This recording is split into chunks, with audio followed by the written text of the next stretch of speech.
India TV YouTube channel को subscribe करें और बेल आइकन दबाएं।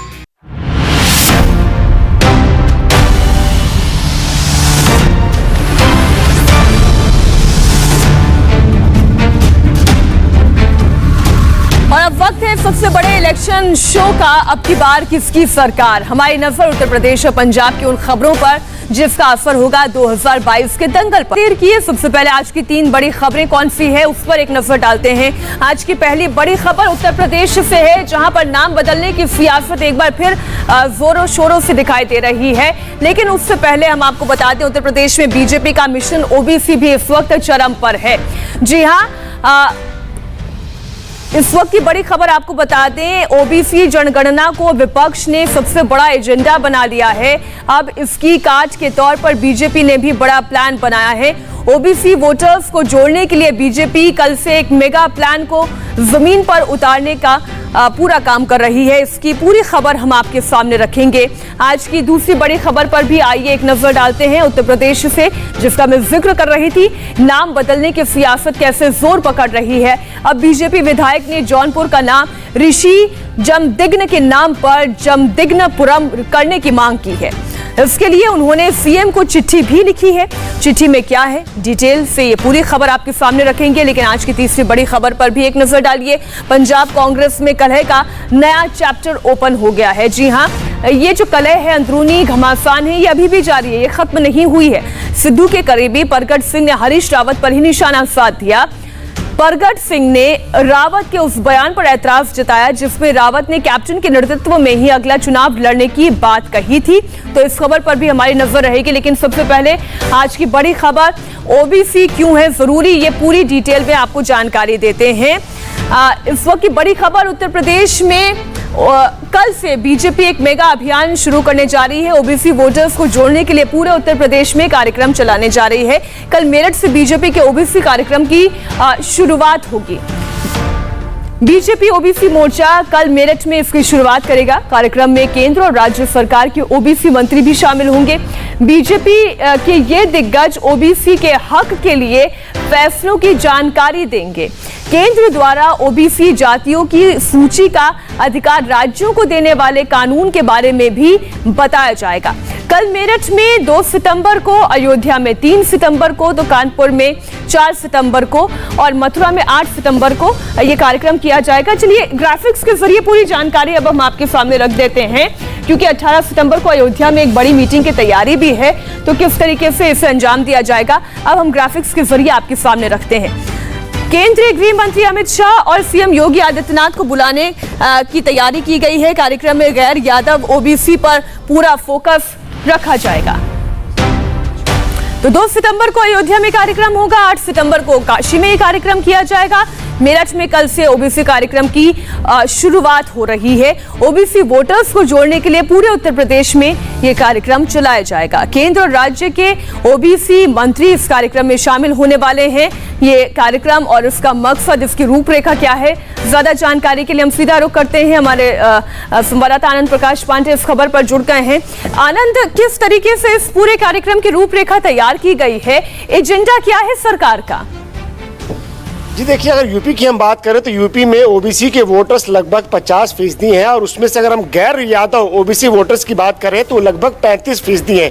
और बीजेपी की नज़र जो है वो इन्हीं 35% गैर यादव वोटर्स पर है। और ये जो कार्यक्रम ओबीसी मोर्चा ने तैयार किया है, इसका मकसद यही है कि इन गैर यादव ओबीसी वोटर्स को अपने साथ जोड़ा जाए। इसके अलावा जो छोटी बड़ी जो बाकी जो ओबीसी जातियाँ हैं उनको भी जोड़ने का लक्ष्य है। और बीजेपी ने कार्यक्रम की रूपरेखा तैयार कर ली है और इन कार्यक्रमों के जरिए संगठन को तो मजबूत किया ही जाएगा, एक आउटरीच प्रोग्राम भी चलाया जाएगा।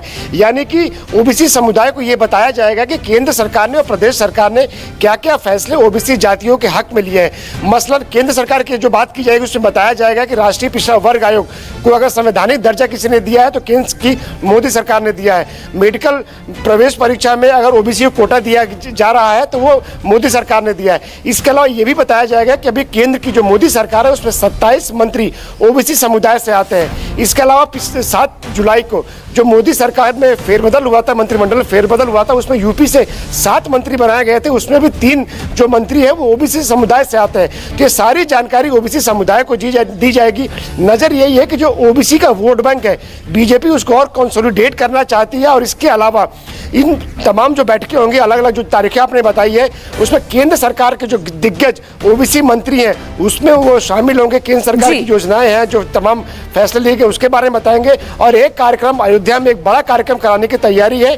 बिल्कुल, सौगात की एक बात यह है कि जो आपने कहा कि ओबीसी वोटर्स को कंसोलिडेट करने की ये पूरी योजना है। आप बने रहिएगा हमारे साथ, क्योंकि अगली बड़ी खबर भी उत्तर प्रदेश से ही है और नाम बदलने की सियासत से जुड़ी हुई है। बीजेपी विधायक दिनेश चौधरी ने जौनपुर के नाम को बदलने की मांग की है। उन्होंने इसके लिए मुख्यमंत्री योगी आदित्यनाथ को बाकायदा एक चिट्ठी लिखी है। दिनेश चौधरी ने जौनपुर का नाम भगवान परशुराम के पिता ऋषि जमदग्नि के नाम पर इसको वापस रखने की मांग की है। तो अब मांग तो कर दी गई है, चिट्ठी भी भेज दी गई है, लेकिन इस पर सियासत भी शुरू हो गई है। विपक्षी दलों का यह कहना है, हमने आपको कल ही अखिलेश यादव का बयान सुनाया था जिसमें उन्होंने कहा था कि आप नाम बदलने में क्यों रुचि रख रहे हैं, आप विकास की बात करें, जनता के सरोकार की बात करें। लेकिन बात इस वक्त की खबर की, जो तस्वीर आप देख रहे हैं ये विधायक चौधरी साहब की तस्वीर है, जिन्होंने एक पत्र लिखा है मुख्यमंत्री योगी आदित्यनाथ को। पत्र में क्या लिखा गया है वो भी हम आपको बताते हैं। पहले जौनपुर का नाम जमदग्निपुरम था, लेकिन 14वीं शताब्दी में जौनपुर का नाम बदल दिया गया। और जब नाम बदला गया तो उसके पीछे वजह क्या थी वो जब आप जानेंगे तब और हैरान हो जाएंगे। फिरोज शाह तुगलक ने जौनपुर का नाम बदला और नाम बदलकर जूना खान के नाम पर जौनपुर का नाम तय कर दिया गया। फिरोज शाह तुगलक का चचेरा भाई था जूना खान, जिसके नाम पर जौनपुर नाम रखा गया। अब विधायक दिनेश चौधरी ने अपने पत्र में आगे लिखा कि उत्तर प्रदेश के कई शहरों के नाम बदले गए हैं। नए नाम से संस्कृति राष्ट्रवाद का गौरव बढ़ा है। ऐसे में अब जौनपुर का नाम बदलकर जमदग्निपुरम किया जाए। उन्होंने विपक्षी दलों पर ब्राह्मणों के नाम पर सियासत करने का आरोप भी लगाया और कहा कि ऋषि जमदग्नि के नाम पर विपक्षी नेता आखिर चुप क्यों हैं, वो कोई बयान क्यों नहीं देते। तो ये तमाम बातें बीजेपी विधायक चौधरी ने अपने पत्र में लिखी है। इससे पहले जौनपुर का नाम क्या था वो हमने आपके सामने रखा और किन किन जगहों के नाम बदले गए हैं वो अब आपको बताते हैं। इससे पहले सुल्तानपुर का नाम कुश भवनपुर रखने की मांग उठाई गई थी। तो सुल्तानपुर जिले का नाम बदलकर कुश भवनपुर, भगवान राम के पुत्र कुश के नाम पर कुश भवनपुर रखने की मांग की गई। लभुआ के विधायक देवमणि द्विवेदी ने भी यह मुद्दा उठाया। सांसद मेनका गांधी ने भी नाम बदलने का समर्थन कर दिया। तो राजस्व परिषद ने नाम बदलने का प्रस्ताव भी आगे बढ़ा दिया। नाम बदलने पर अब आखिरी फैसला योगी कैबिनेट को करना होगा। आइए अब आपको सुनाते हैं कि इस पत्र को लिखते हुए विधायक ने क्या कहा था। जौनपुर ऐतिहासिक जिला है और सुनने में आया है, जो लिखा है पुराने ग्रंथों में, कि हमारा जनपद जौनपुर इस देश की 8 दिन राजधानी रही है। तो मैंने माननीय मुख्यमंत्री जी से निवेदन किया है कि हमारे जनपद जौनपुर का नाम 13वीं सदी में मोहम्मद बिन तुगलक के भाई जूना खान के नाम रखा गया था।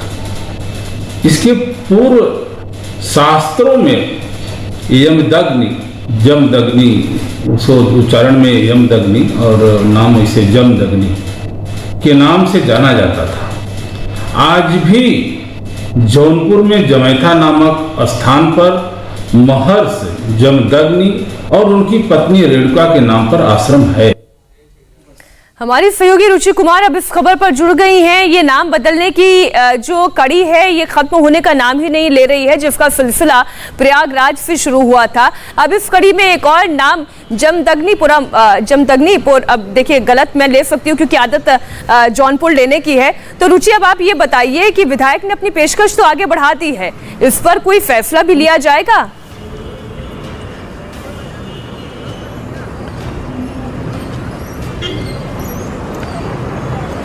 देखिए, ऐसा है कि बहुत लंबी लिस्ट है, फहरिस्त है उत्तर प्रदेश के जो ज़िले हैं उनका नाम बदलने की।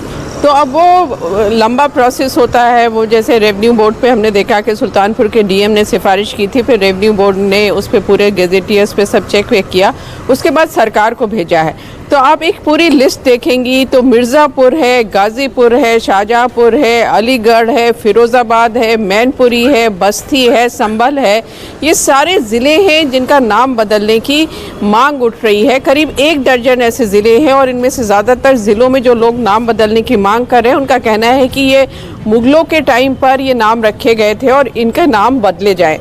तो आपने पढ़ा होगा कि शेक्सपियर ने कहा था कि नाम में क्या रखा है, लेकिन अगर आप यूपी में आएंगे तो आप देखेंगे नामी में सब कुछ रखा है। और सिर्फ इस सरकार में नहीं, हमने मायावती के टाइम पे भी देखा कि जब मायावती उत्तर प्रदेश की मुख्यमंत्री थी तो उन्होंने बहुत ज़्यादा ज़िलों के नाम बदल दिए, दलित महापुरुषों के नाम पे रख दिया। यहाँ तक कि जो लखनऊ का किंग जॉर्ज मेडिकल यूनिवर्सिटी है, जो 100 साल से पुराना मेडिकल कॉलेज है, विदेशों में भी उसका नाम है, उसका भी नाम उन्होंने छत्रपति शाहूजी महाराज के नाम से मेडिकल कॉलेज कर दिया था। हालांकि अखिलेश यादव आए तो उन्होंने नाम फिर बदल दिया। तो ये नामों की राजनीति उत्तर प्रदेश में चलती रहती है। विपक्ष का कहना है कि सिर्फ वोट लेने के लिए किया जा रहा है, सरकार ने काम नहीं किया है, भटकाने के लिए इस तरह की राजनीति की जा रही है। मीनाक्षी, बिल्कुल शुक्रिया पूरी जानकारी के लिए आपका रुचि। और अब नाम बदलने की सियासत से आगे बढ़कर हम पंजाब की सियासत में कदम रखते हैं, जहां पर अंदरूनी घमासान अभी भी जारी है। जी हां, कल है कांग्रेस विधायक और पूर्व हॉकी प्लेयर प्रगट सिंह ने अब ये कड़ी उनकी ओर से उठाई गई है। पंजाब कांग्रेस प्रभारी हरीश रावत पर प्रगट सिंह ने एक बड़ा हमला बोला है। कैप्टन के नेतृत्व में चुनाव लड़ने वाले बयान पर उन्होंने सवाल उठाया है। कैप्टन के नेतृत्व में चुनाव लड़ने की बात कब तय हुई, उन्होंने ये कहा। सोनिया राहुल के नेतृत्व में चुनाव की बात तय हुई, ये कहना है प्रगट सिंह का। पंजाब कांग्रेस में कलह से जुड़ी हुई ये बड़ी खबर आपको बता रहे हैं। सिद्धू गुट के विधायक माने जाने वाले प्रगट सिंह ने दावा किया कि खड़गे कमेटी के सामने पेशी के दौरान ये तय हुआ था कि चुनाव सोनिया गांधी और राहुल गांधी के नेतृत्व में लड़ा जाएगा। प्रगट सिंह ने अब सवाल पूछ लिया कि हरीश रावत ये बताएं कि ये बात कब तय हुई थी कि कैप्टन अमरिंदर के नेतृत्व में ही चुनाव लड़ा जाएगा। अब सुनिए प्रगट सिंह की बात। देखो, वैसे तो बहुत सुलझे हुए साडे लीडर हैगे आ, पंजाब दे इंचार्ज आ हरीश रावत जी, क्योंकि 2 महीने पहला ਇਹ ਜਿਹੜੀ ਖੜਗੇ ਕਮੇਟੀ ਬਣੀ ਸੀ ਜਿਹਦੇ ਵਿੱਚ ਅਸੀਂ ਸਾਰੇ ਪੇਸ਼ ਵੀ ਹੋਏ ਸੀ ਤੇ ਉਦੋਂ ਇਹ ਡਿਸਾਈਡ ਹੋਇਆ ਸੀ ਵੀ ਇਹ ਜਿਹੜੀਆਂ ਚੋਣਾਂ ਹੈਗੀਆਂ ਇਹ ਮਿਸਿਸ ਸੋਨੀਆ ਗਾਂਧੀ ਜੀ ਔਰ ਰਾਹੁਲ ਗਾਂਧੀ ਜੀ ਦੀ ਅਗਵਾਈ ਵਿੱਚ ਲੜੀਆਂ ਜਾਣਗੀਆਂ। ਇਹ ਤਾਂ ਹੁਣ ਰਾਵਤ ਜੀ ਦੱਸ ਸਕਦੇ ਆ ਵੀ ਇਹ ਜਿਹੜੀਆਂ ਚੋਣਾਂ ਜਿਹੜੀਆਂ ਉਹ ਕੈਪਟਨ ਅਮਰਿੰਦਰ ਸਿੰਘ ਦੇ ਜੇ ਉਹਨਾਂ ਦੀ ਅਗਵਾਈ ਦੇ ਵਿੱਚ ਲੜਨੀਆਂ ਤੇ ਡਿਸੀਜਨ ਕਦੋਂ ਹੋਇਆ। पर मैनू ऐ लगदा भी पंजाब दी राजनीति ते इस गल दा बहुत असर हुंदा हैगा। प्रगट सिंह की बात आपने सुन ली। संवाददाता पुनीत परिंजा जुड़ गए हमारे साथ। पुनीत, प्रगट सिंह ने तो अपनी बात कह दी, लेकिन क्या हरीश रावत की कोई प्रतिक्रिया इस पर आई है या कांग्रेस आला कमान से कोई प्रतिक्रिया? जी, बहरहाल अभी ना तो हरीश रावत की तरफ से कोई प्रतिक्रिया आई है, ना ही कांग्रेस के आलाकमान की तरफ से इस पर कोई प्रतिक्रिया आई है। लेकिन जो प्रगट सिंह ने जो बयान दिया है वो सिद्धू की तरफ से ही बयान समझा जाना चाहिए, क्योंकि प्रगट सिंह वही बात करते हैं जो नवजोत सिंह सिद्धू उनको बोलते हैं, क्योंकि नवजोत सिंह सिद्धू खुलकर खुद मीडिया के सामने नहीं आ रहे हैं। तो प्रगट सिंह का जो बयान है एक तरह से उसको हम नवजोत सिंह सिद्धू का बयान ही समझ सकते हैं। और जाहिर तौर पर जिस तरह से हरीश रावत ने ये कह दिया था, क्योंकि ये पूरी टीम जो थी मिलने के लिए गई थी, जिसमें 4 मंत्री भी थे, विधायक भी थे।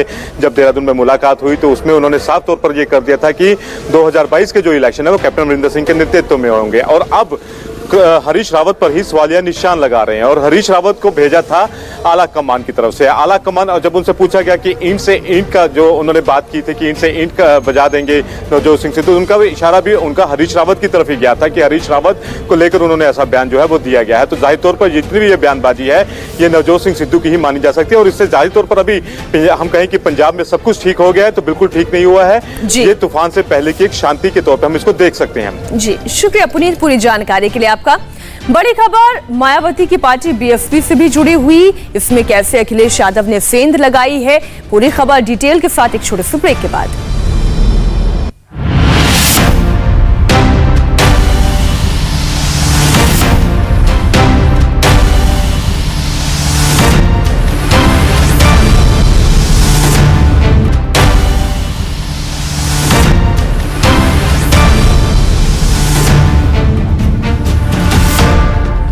ब्रेक के बाद एक बार फिर आपका स्वागत है। आप देख रहे हैं आपकी बार किसकी सरकार। उत्तर प्रदेश में इलेक्शन जैसे जैसे नजदीक आ रहे हैं वैसे वैसे सियासी हलचल भी तेज होती जा रही है।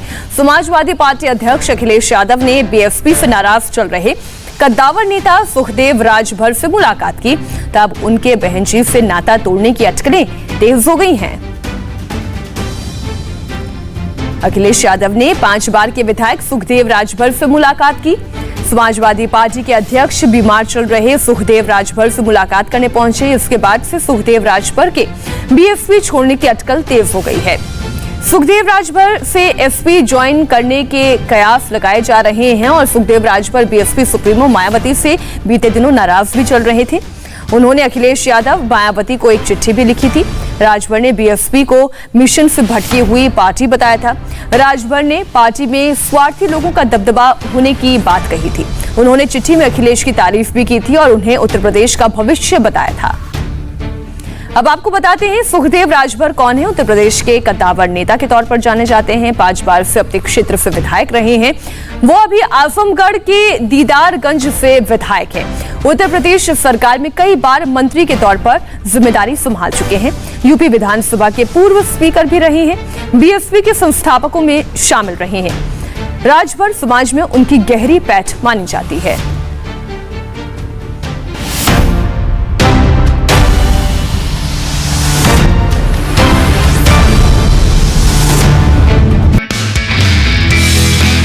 नमस्ते, मैं हूं मीनाक्षी जोशी। वीडियो और खबरों से अपडेट रहने के लिए India TV YouTube channel subscribe करें, बेल आइकन दबाना ना भूलें। जुड़े रहें इंडिया टीवी के साथ।